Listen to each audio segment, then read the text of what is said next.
to do 150. Yeah, I think I'll do that. Can you all see? Yeah, is that okay? Yes. My name is Victor, and on the side I work on a NuGet package that's open source and free called HPC Sharp. So high performance computing kind of at C Sharp. And I'm giving a presentation I think in March on the library. So today I'll talk about kind of one little component that I've been working on lately and had some kind of discoveries and pains and share some pains with you. Oh, to use the microphone? Okay, I will try. Yeah, I speak pretty softly. Okay, so what I'll talk about is the complexity of actually adding numbers in C#, and it's actually adding numbers in any language. So I'll show you some pitfalls and then show you how the library I'm working on helps you and makes it easier. So here's an example of adding, if you declare, let's say you're wanting to add an array of logs. So let's look at the kind of first line. So that's the line that we're looking at. So I've declared an array of longs, and longs are 64-bit integers. So we're just going to add 1, 2, 3 together. So how do we do that? That should be pretty simple. It should be pretty trouble-free. So how do we do that? So Linq has a nice sum.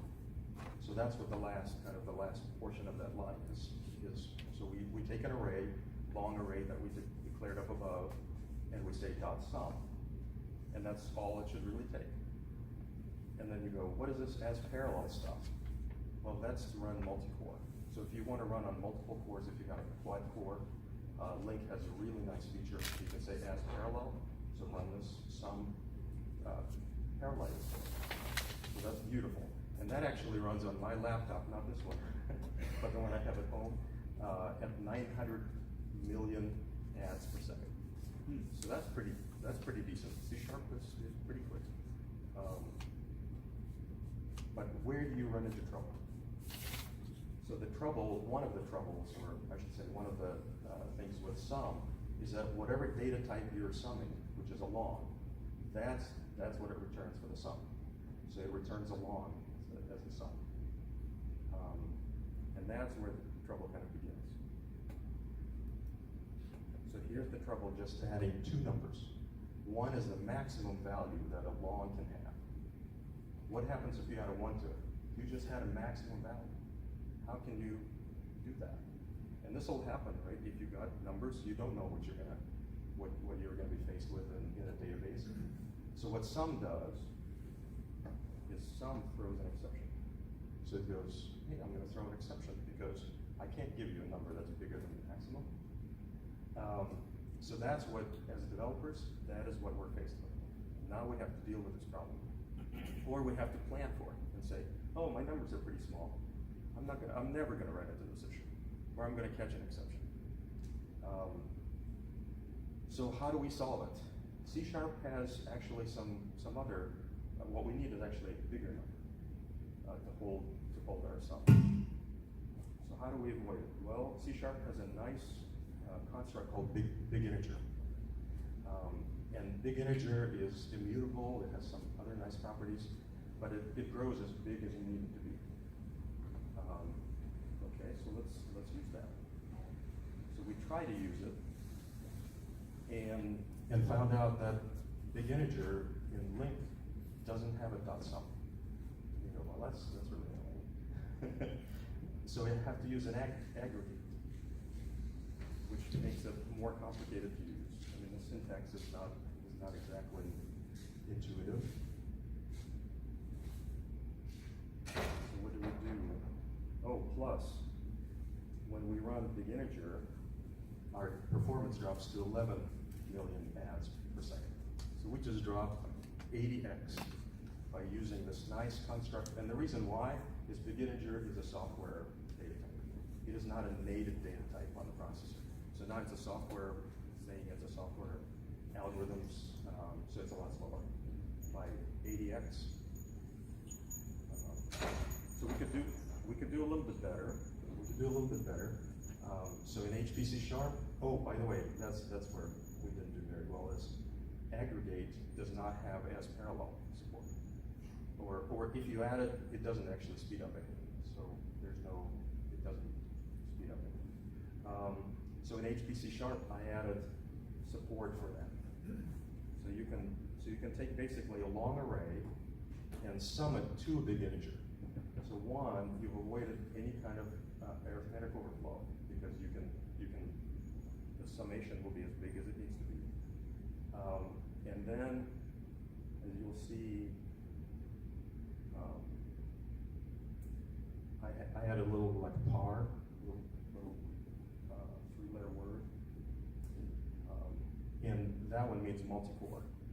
So basically, I implemented a multi-core version, and it runs at 36 million ads per second. So we're doing better. C# also has another data type that's bigger than 64 bits, called decimal, which is also beautiful. It actually has 96 bits. So you can use that one, it's bigger than 64 bits. So you can use that one.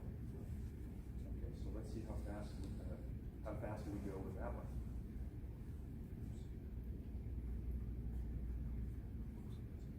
So here's a sum.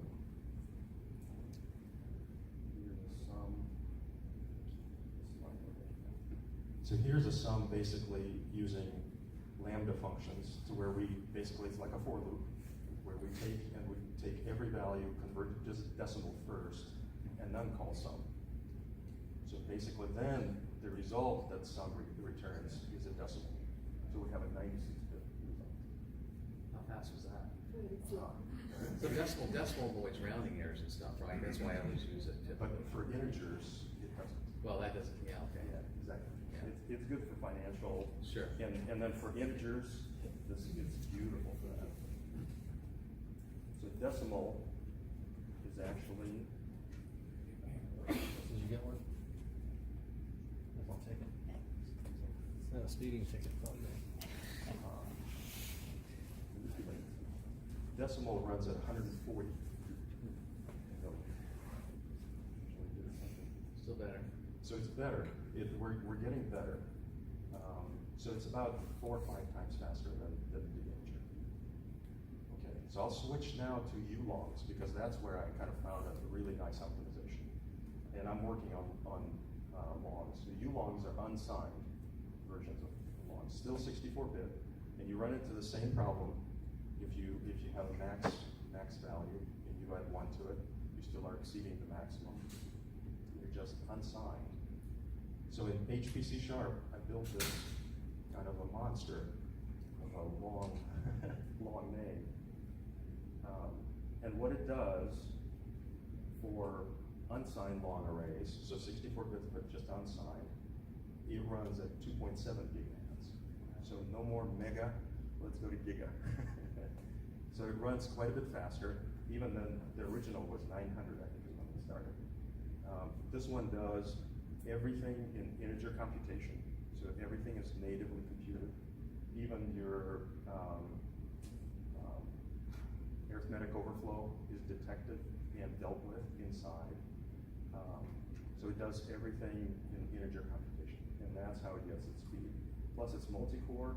It also does SIMD instructions, so it does parallel instructions as well. And that's how it gets to 2.7